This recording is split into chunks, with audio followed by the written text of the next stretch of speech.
Well, welcome everyone to Unity Clear Lake Center in Lower Lake.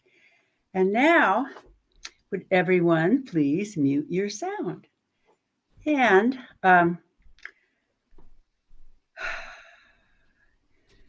so, our speaker today is Dr. Will Tuttle.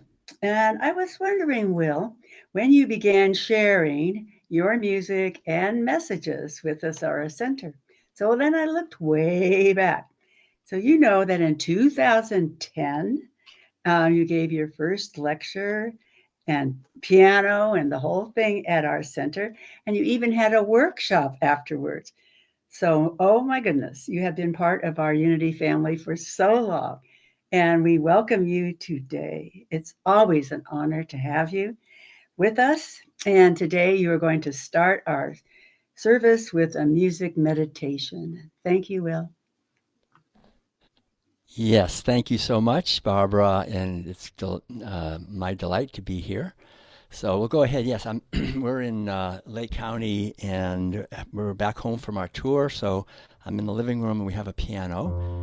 And so I'd like to begin our service today, the Unity service, which is for Mother's Day, 2026, May 10th, with a short meditation with music. So let's go ahead and, as we begin our meditation, allow ourselves to relax into this present moment and just give thanks for this beautiful moment that we have together, this beautiful day that honors the mother principle, the principle of kindness, of caring,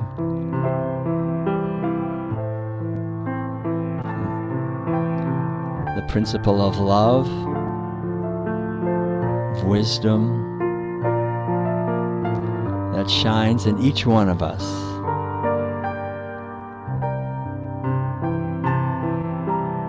It's the very source of what we are. And so as we gather together,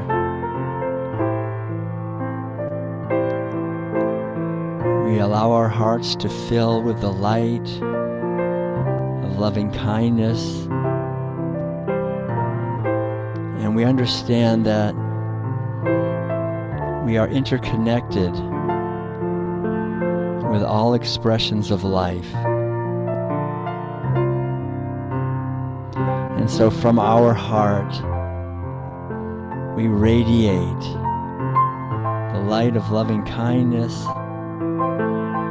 and compassion into the infinite web of relations. May all beings be happy.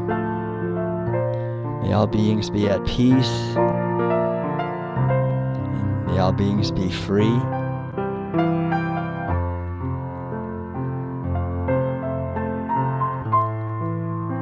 We give thanks knowing that what we are is infinite and eternal consciousness, that what we are was never born and will never die.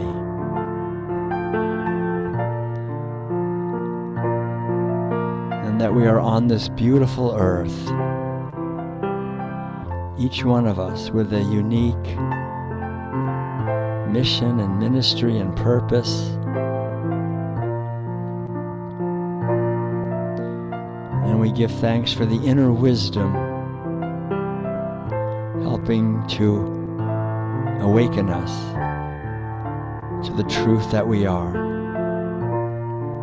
We give thanks for all of the teachings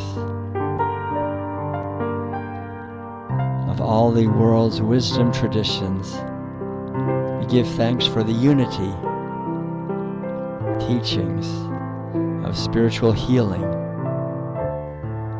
We give thanks for all of the teachers in our life who by their example, by their words, point the way to a kinder and nobler way of living. And we give thanks for all of our loved ones.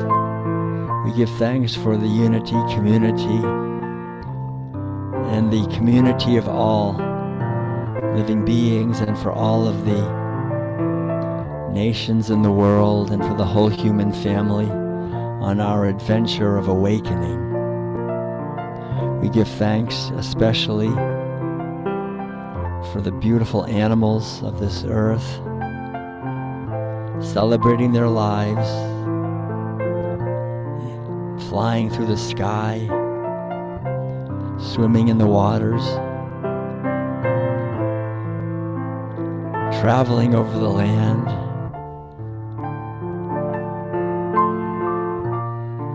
a great symphony of immeasurable beauty and creativity. We give thanks knowing that the light that shines, the very heart of the universe, is shining right now in our heart, and we shine this light out for the benefit of all beings. We shine it into every cell of our being, into every organ, into every aspect of all of our affairs, bringing every dimension of our life into alignment and into harmony with the truth that we are.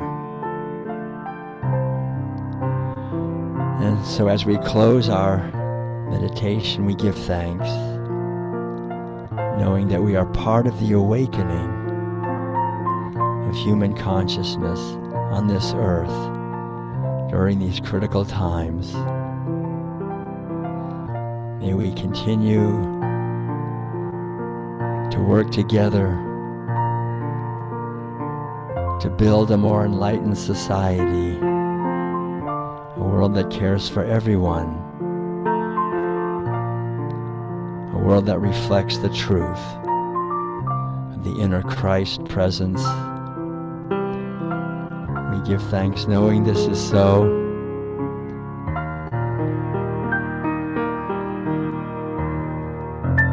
And so it is.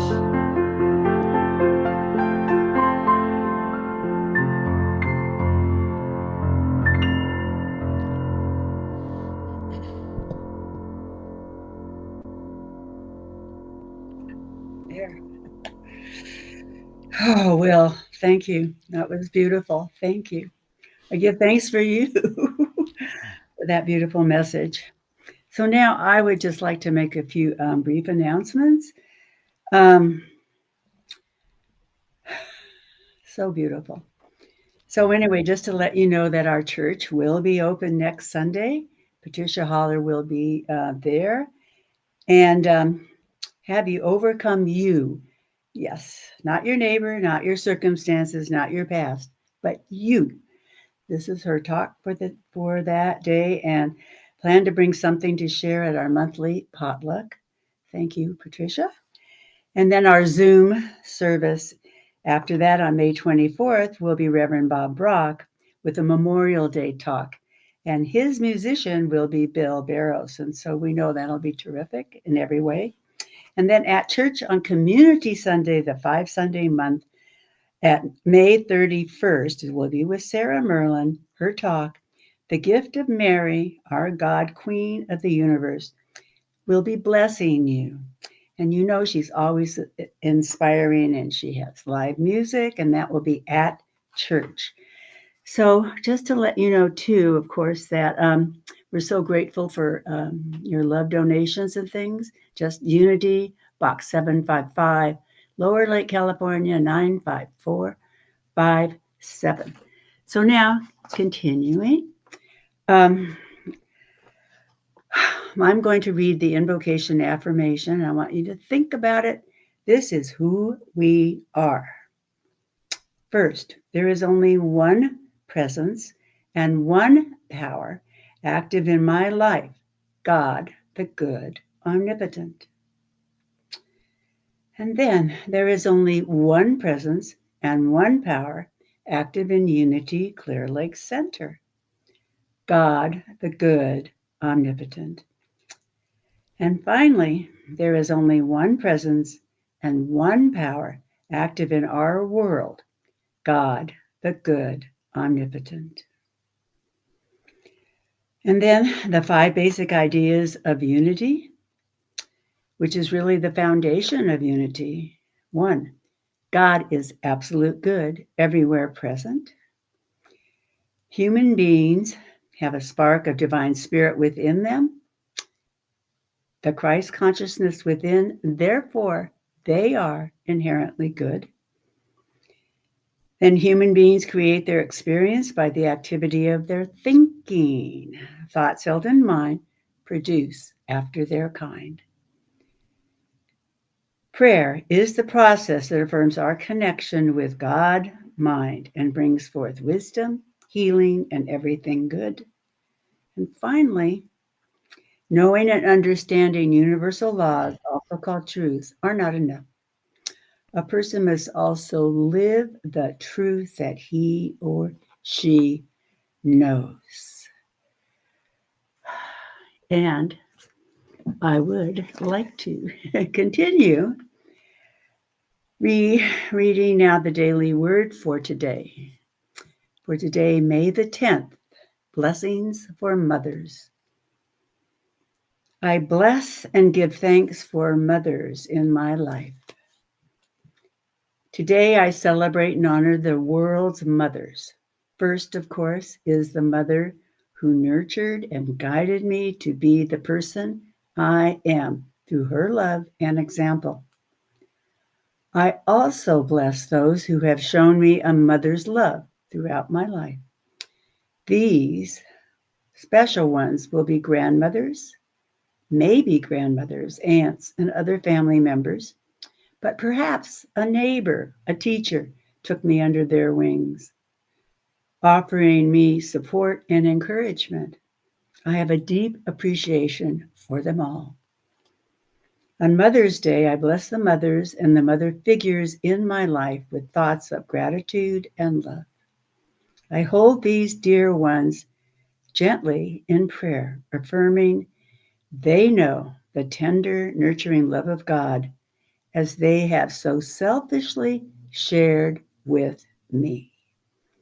In Proverbs 3:17, her ways are ways of pleasantness, and all her paths are peace. And now we're going to have some beautiful music from Will, and then we'll have Will's talk, honoring the Divine Mother within. Thank you. Thanks so much, Barbara. Yes, I was thinking it'd be nice to play a piece that I played at the very end, actually, of my own mother's life. She passed away a few years ago at the ripe old age. I think she was 94. And this was a piece that I refer to it as the hidden beach. Earlier in the day, Madeline and I had found this little beach. This was in Florida. You know how great it is to find a beach that no one has found. It's a hidden beach on a little lake, and so I was playing it at the piano on the piano where she was at her retirement center in Florida. And I'd like to share it and just do the idea that two things really, not only to honor the mother principle within all mothers, but really I think within all of us. As you know, the basic idea is that mother is a noun, but mother is also a verb. We can mother. We can actually take care of and be kind and loving to others. And so whether we're physical mother, literally or not, we can all be mothers. And so to honor the mother principle and also to honor nature and the capacity that we have to connect more deeply with Mother Nature. I think the earth, this feeling of the motherling power of nature is very important. So this is at Hidden Beach and dedicated to this power of the nurturing mother.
Thank you, everyone, for joining together in our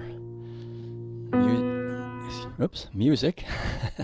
and so I'd like to talk a little bit about the power that brought us all into the world, the power of motherliness. I think it's not only the physical mother that brings us into the world physically, but it's the love of the universe itself that brings us into the world. And it's this love, I think, that we honor when we honor Mother's Day. One of the things that I think it's always good to be reminded of is that the word in the Tibetan language, Lama, as we know that word Lama, it means spiritual teacher, like the Dalai Lama, and there's many high lamas. I actually lived in a Tibetan Buddhist meditation center in San Francisco back in the 1970s and studied in depth the teachings of Tibetan Buddhism. But La means honored, and Ma means mother. So the idea is that, these are all basically men for the most part, but they're called lamas. They're called honored mothers.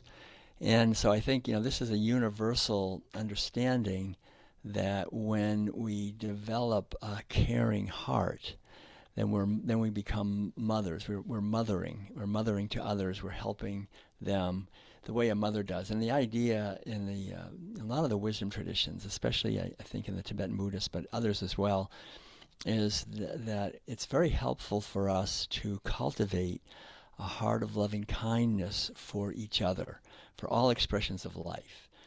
And when we do that, we can think of our own mother. And I think maybe some people still have issues with their mothers and think, well, my mother wasn't all that loving. But I think on a certain level, we can feel the love of our mother. And so I'd like to just invite all of us to do that regularly. I think it's very helpful. Of course, I feel like I was very blessed with a very loving mother, actually, and father, both, back in the 1950s in Concord, Massachusetts, where I grew up. And they were wonderful. I was very fortunate. I had just a very loving family. They never fought or argued, so I never saw that ever happen my entire life. It just didn't happen. Kind of interesting. But the nice thing was that there was this underlying support, a feeling of a loving presence. And then there was also the two grandmothers, my father's mother, my mother's mother. And they were both, my father's mother was a little bit more the disciplinarian kind of grandmother, and my mother's mother was just the opposite. She was just a completely not incapable of discipline. I mean, just very supportive and loving. And I think I really credit her, especially with some of my music, the musical support I got when I was a kid. I would practice, and I was just developing my abilities. I wasn't all that good, and she would just, when she visited, she would just sit in the chair in the living room, and just close her eyes while I was practicing and say, "That was so wonderful what you did." my exercises, my whatever it was I was doing. And throughout all the way through college, she was always there. And then she started, when I got older, she started suggesting certain pieces that I play, and they were ones that had a lot of emotional depth to them. She said, "Why don't you try this piece?" There was I remember the Viennese, what was it? An Italian love song from the classical period. She really liked it, and so I learned it just for her. And it was very interesting because it was really the first time that I started to realize that music is a vehicle of expressing emotion. I was basically trying to master the keyboard and play and sort of show that I could really do something. And it was through that piece of music that I learned. And I remember practicing it for quite a few weeks, and then I played it for my piano teacher. And I was maybe 16 years old or something like that. And my teacher, she said, "You are a very deep feeling person. you have a lot of heart. You can really let this music, let the music come through. And that was she had never said anything like that before. She was always just telling about how well I did on the notes and things. But I think it's this mother quality of, as we say, unconditional love. This loving presence that my grandmother and my mother, I mean, these women really exemplified that. I've been so blessed by that in my own life, and so I really feel that one of the best things that we can all do is to try to embody that ourselves in our relationships. Even if we're at the post office checking out with the clerk and whatever, we can still have that presence of concern and caring and connecting with them as a beloved expression of life. And that is one of the practices that they recommend doing in the Tibetan Buddhist tradition is, of course, in that tradition, there is the idea of rebirth. So that the idea is that we live this life when we die, then we leave our body, we go through a period called the bardo, which is an intermediate period, and then we choose and we're born again into another incarnation. And every time we're born, we're supposed to learn and grow and develop and cultivate, try to attain spiritual awakening, lifetime after lifetime after lifetime.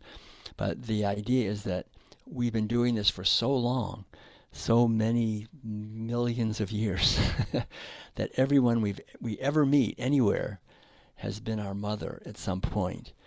In this, because we get to know each other going around and around and around, and we have been their mother. And so the idea is that everyone we ever meet, we can say, "Wow, you were once my mother." Even if even if we feel that they're not all that nice, we can realize that they have that same potential, the same quality of kindness and caring, and that we can honor that in them and see that in them. And the idea is that when we see that in others, whatever we see in others, it nurtures that. It gets stronger. So if I look at someone and I see their limitations, I'm just reinforcing their limitations. If I see the beauty in them, that's what mothers do, I think, in a sense. That's what I think what Lala B, my mother's mother, we called her Lala B. she she saw the best, and if I could feel it. It kind of helped bring out the best. So I think this is really one of the foundational points. In my books, all the books, The World Peace Diet, Food for Freedom, and The World Peace Way, my new book, I emphasize the sacred feminine dimension of consciousness and how important it is that we realize that in our society, the sacred feminine dimension of consciousness, this divine mothering power, in many ways is suppressed in our society. We're busy, we're competing, we're getting ahead. Very often we learn to see each other as instruments that we use to get what we want. We try to sell something to someone. We try to sell ourselves to other people, so forth. And that all of these things erode this mother principle. They suppress it, they reduce it. And of course, we do it a lot with other people and also with animals too. We harm them, we eat them, so forth. So the whole idea, I think, in spirituality is to resurrect the sacred feminine, to resurrect this divine feminine, divine mother within. This is the real resurrection, I think, in many ways, is resurrecting the caring heart that we all have that's been covered over and suppressed by our cultural upbringing, that in many ways pushes us to get what we want, sometimes at the expense of others, at the expense of the earth, which is feminine. And we have a whole science which is really devoted in many ways to a technology of exploitation of nature. And so the spirituality is the path of rising above this, I think, in many ways, and also rising above conflict, the conflict that comes when we see each other as enemies. There was a great saying by Abraham Lincoln. He said, "The best way to conquer an enemy is to make him your friend." I think that's a beautiful idea.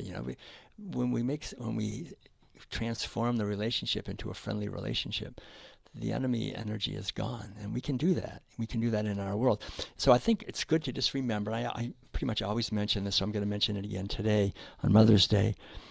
Is that Mother's Day was basically a proclamation that was instituted by way back, I think it was Abraham Lincoln, First was the one that Julia Ward Howe beseeched Abraham Lincoln as the president to create a day honoring mothers. And Mother's Day finally was, the first one was proclaimed in 1870. And so she was chosen to give the proclamation. And I won't read the whole proclamation. It's kind of long, but I'm just going to read the very beginning of it because it's very interesting. It was really a day of promoting not just motherhood, but of promoting peace, of appealing to humanity to stop fighting, to stop going to war. So this is the very beginning, she says, of this proclamation. Arise, then, women of this day. Arise, all women who have hearts, whether our baptism be of water or of tears. Say firmly, we will not have great questions decided by irrelevant agencies. Our husbands will not come to us reeking with carnage for caresses and applause. Our sons shall not be taken from us to unlearn all that we have been able to teach them of charity, mercy, and patience. We, the women of one country, will be too tender of those of another country to allow our sons to be trained to injure theirs. And so then that's the first stanza, and there are 3 more stanzas. Each one goes more deeply into this idea of disarming, don't go to war. We didn't raise our kids to go fight and kill and abuse others, and to really to call forth the mother spirit to oppose that kind of activity on planet Earth. And I think that's something to really just remember, that we have the capacity as human beings to respond in ways that are loving and that are understanding and that work together to create peace rather than in ways that promote conflict and war that really causes suffering for everyone. And these wounds very often just go on from generation to generation. So the whole idea is to do our best to live a life of loving kindness and compassion, and that's really the way that we solve this problem of peace. Like Mahatma Gandhi, the great sage from India, he always emphasized that each one of us can be the change that we would like to see in the world. So if we would like to see a world of peace and harmony and caring, that we can be peace and harmony and caring ourselves. That's the path of spirituality. And I also like to emphasize that it's this mother principle is not something that's only found in human beings. It's also found in the animal kingdom as well. And so there's there's about 8 billion human beings, but there are many more billions and trillions actually of animal beings on this earth, and they also have this mother bond as a principle. And I think I'll just read a little bit of this story, which is a true story from China, the love of a mother cow. Because it was the story was in the Qinghai province. I know of this area. There's a certain area. It's just north of the Gobi Desert. It's very, very dry there, and so were having even a worse drought than usual. So they were not allowing any water to be more than the strict daily ration. And officials, it says here, officials were bringing in water. So one day an old cow broke away from her halter and got into the middle of the only road in the desert on which the water trucks had to pass. As the minutes ticked by, and just as people were beginning to wonder what had happened to the old cow, a water truck arrived. The cow suddenly charged in front of the truck, forcing it to a stop. Then the cow stared quietly at the truck while the driver tried futilely to chase her away. This went on for quite a while. The soldiers transporting the water had encountered this kind of situation before, but never to the extent of holding up traffic. It was different this time. Drivers caught in the traffic jam cursed, and some impatient ones tried to scare the stubborn old cow away. by hitting her and by even with fire, but she remained undaunted. Next, the cow's owner arrived and whipped the poor thin cow, tearing her skin open, but the animal refused to get out of the way. The heartrending whines of the old cow sounded so tragic that the soldiers and some of the drivers were moved to tears. At last the soldier said, "Let me break the rule for once. I'm ready to accept a penalty for this." He took half a basin of water from the truck and placed it in front of the cow. But to everyone's surprise, the cow did not touch the water. Then the cow looked toward the setting sun and mooed. In a short while, a little calf came running from behind a pile of sand. The wounded old cow looked lovingly at the calf until he had finished drinking the water. With tears in their eyes, the mother cow and her calf licked each other's eyes, silently expressing their love for each other. Then, before anyone had to drive them away, they left on their own. And I think we see this everywhere. I think in the animal kingdom, you always you hear that saying, don't get between a mother and her babies. You'll be in trouble if you do. And that basic idea of the protective and loving compassion and caring heart that mothers have for their babies instinctively. And I think this is really beautiful, because when you think of it, a mother gives birth to a baby, and the baby, whether it's human or not, the baby is usually quite a lot of trouble, and there's a lot of extra work you have to do, and yet the mother that mother instinct just jumps right in, and that's the caring heart that gives, and as really, I think, called forth from all of us to cultivate that capacity to see beyond the outer form to the being and love them, even if it's inconvenient or difficult. It's really considered the greatest form of love, which is compassion, doing our best to take away the suffering of others. And I think that's really what the mother love is. It's a form of compassion where we're not just loving, but we're actually acting. We're willing to act and to go out of our way and to take trouble to help others. And it's really this power of compassion I think we need more than ever today in our world. It's the power to do our best to bring healing to the situations that we see around us in the world, and to be like the mother cow, in a sense, to not just take all the water for myself, but to give it to the one who's really unprotected and to care for them. And so we have all kinds of opportunities to do that. That's one of the reasons, quite honestly, Madeline and I haven't eaten any meat, dairy, or eggs for the last 46 years, is we just don't want to harm the mothers of other beings who have their babies stolen and killed for food. And it's been so great, I have to say. Now we're both in our 70s and healthy and happy, but the underlying idea is something we can all practice, is to just do our best through our words and actions, our purchases, whatever it is, to be a force for kindness and love for others. I'll also maybe just read this other little poem that I wrote, actually, because it's it's about the mothering principle also that we can see in nature.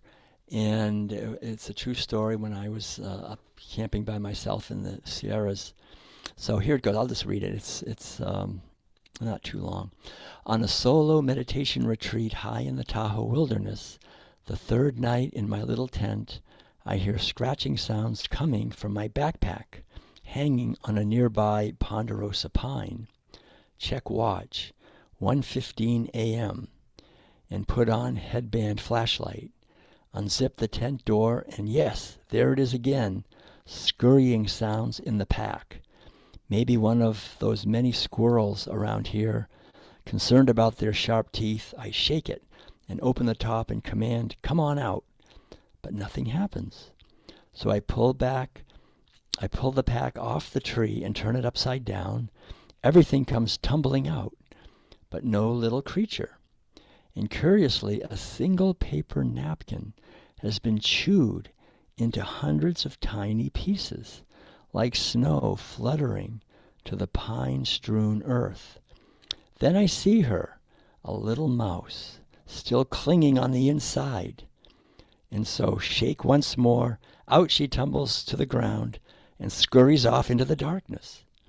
Checking the pack, I see the front pocket had been filled with mouse confetti. It's all cleared out, so I put everything back in. The food is in glass and plastic jars, and everything is fine.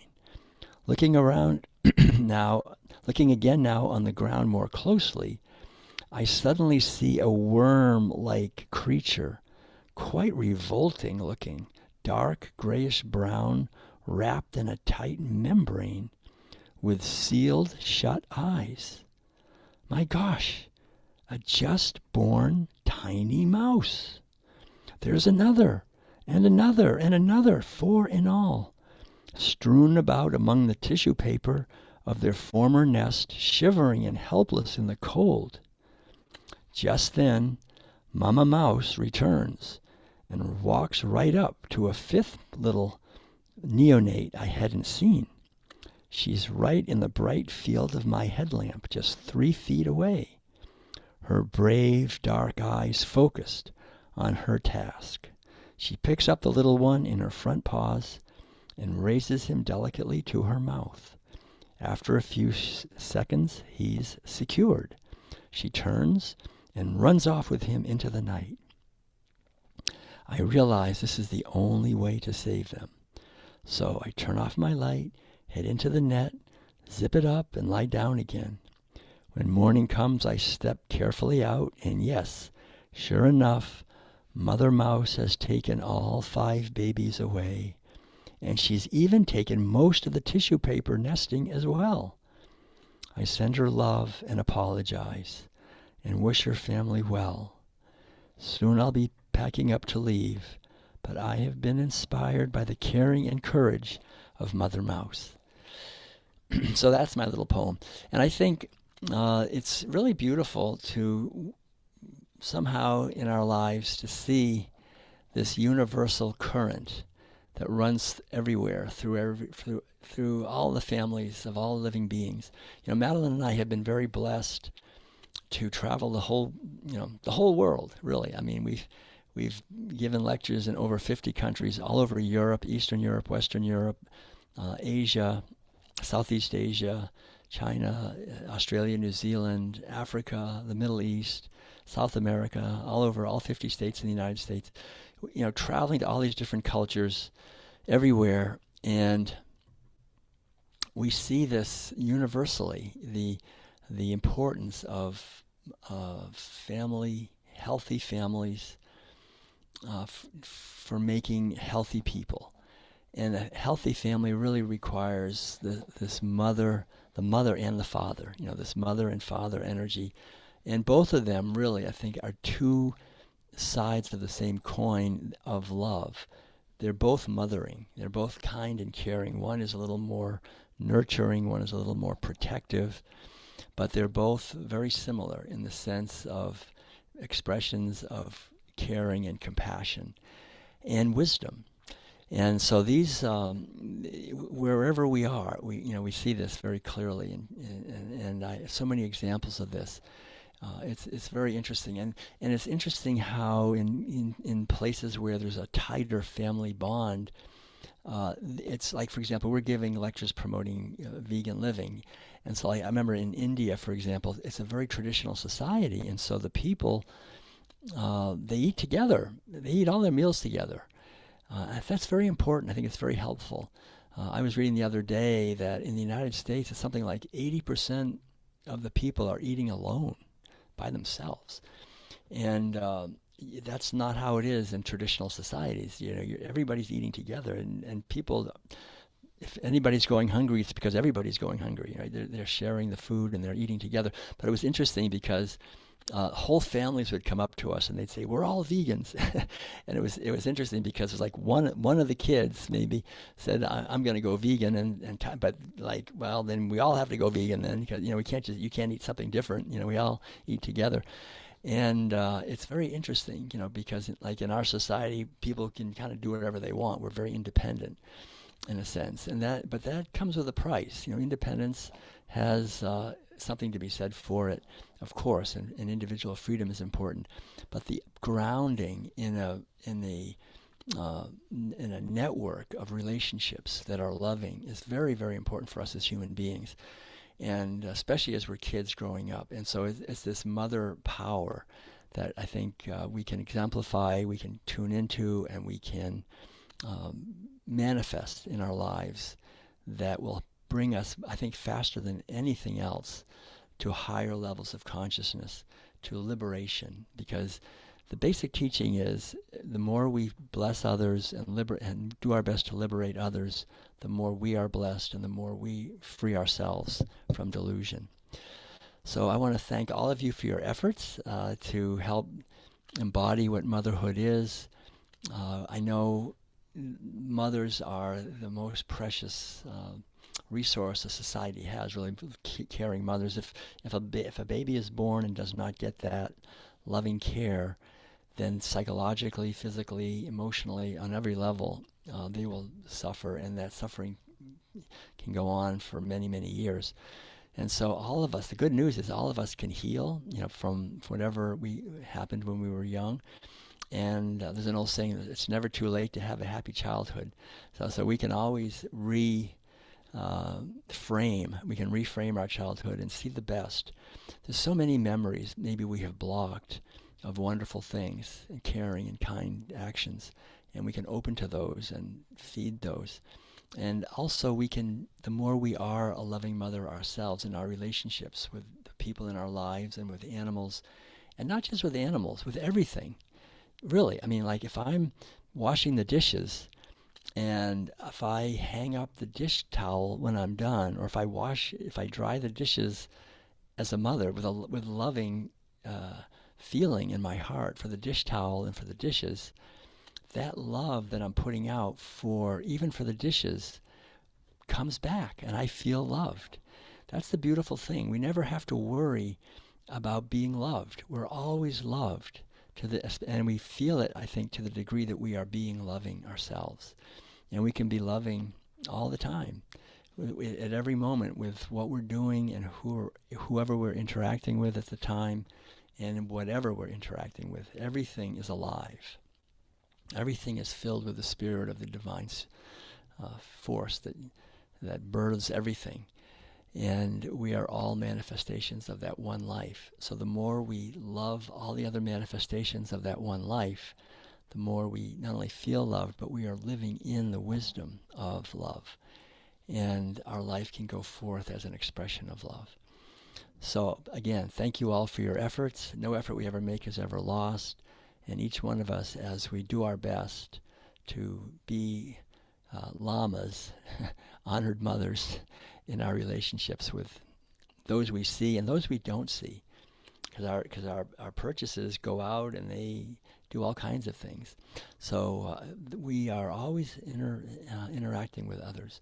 So the more we're aware of this and the more we can embody this, the better. So I'd like to close with just a short piece of music and invite everyone, as you're listening, to just let the music take you on an inner journey. And this one will be, I think I'll play, let's see, there's a nice piece that Madeline and I play together every morning. She plays the flute, I play the piano, and we have a few that we really like. And this is one that it's a melody that came through to me, but it's called Love Is All There Is. That's what we call it. And so it's based on this idea that there are the two hearts connected.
you, everyone. Thank you.